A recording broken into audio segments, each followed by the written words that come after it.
কে কে আছে বাবুল মাস্টার, তারপরে খালেকের 2 পোলা, তারপর আরেকজন যুবরাজের পোলা নাই, কার পোলা জানি আমি চিনি না, ওরা 4 জন না। তখন ওরা যা একটা ওদেরকে ডাইকে আমার ঘরে নিয়ে আইছে, চাটা খাওয়াইয়া বলছে যে আমি হাতে পাই দটি খুশিদের কোনোভাবে রাজি হয় নাই।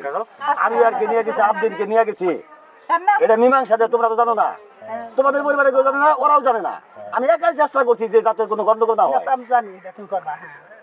যখন না পারছি লাস্টে মাখন কাকার কাছে ফল দিছি, যে সভাপতি খুশের বলছে মাখন কাকা যদি অর্ডার দেয় যেটা পাই রেজাউলের নামাজ কোনো সমস্যা নাই, তাহলে আমরা কিছুই কম না। মাখন কাকার ফোনটা বন্ধ, তাই কন্ট্যাক্ট করো। তাই যদি সকালেই নামাজ সে আসে, তার ফোনটাও বন্ধ রাত 1টা বাজে।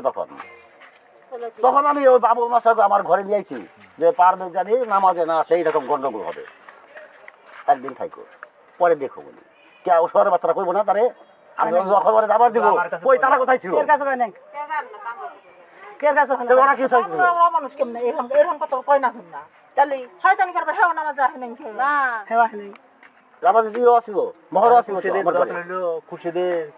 আমার বউ বান্ধব বলছে এইটা বাবুল মাস্টার গো, আমার বউ বারবার বলছে যে তাই তো যার পাতে কইছে যে শেষে লাস্ট মাস আনি গেছে না মহর এনতে কইলাম তো তুমি দেই কমানাতি গল গেছে কইলো ও গেছে কাহনি এই কথা। আচ্ছা আমার জানার ব্যাপার হলো যে রেজাউলে খোলা যদি অপরাধ করে থাকে সে আইন আছে, আইন অনুযায়ী তার ব্যবস্থা কোন আবার চলে হে যাবার দিব বাবলু কই না ওটা তো জোরে চেয়ারম্যান মারছে হন আচ্ছা দাও সাকি মারছে একটা ওয়ারেন বাইরেছে পাগলের গোষ্ঠীতে কথাটা তো কইতিছে। এখন এটা আইন আছে তাই না?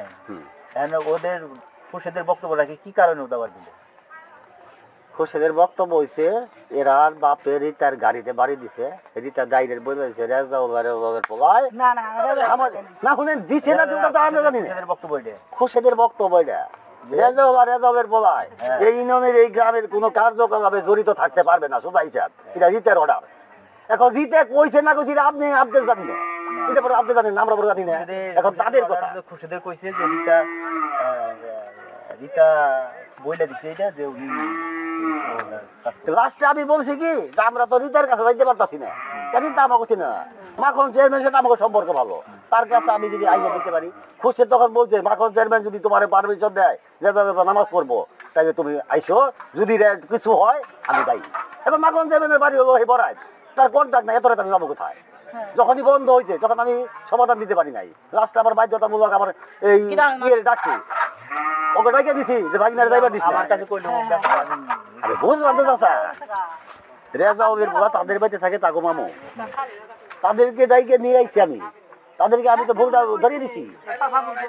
আজকে যদি আর ধরা পড়তো হ্যাঁ যদি মারাই যাইতো তখন তোমার কিছু হইতো না, তার মায়ের জীবন বেড়ে গেল, আমার কিছু হইতো না।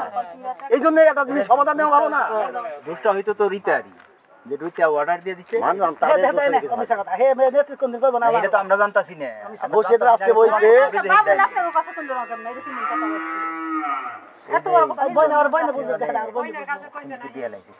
কোন বোনের কাছে বলছে না।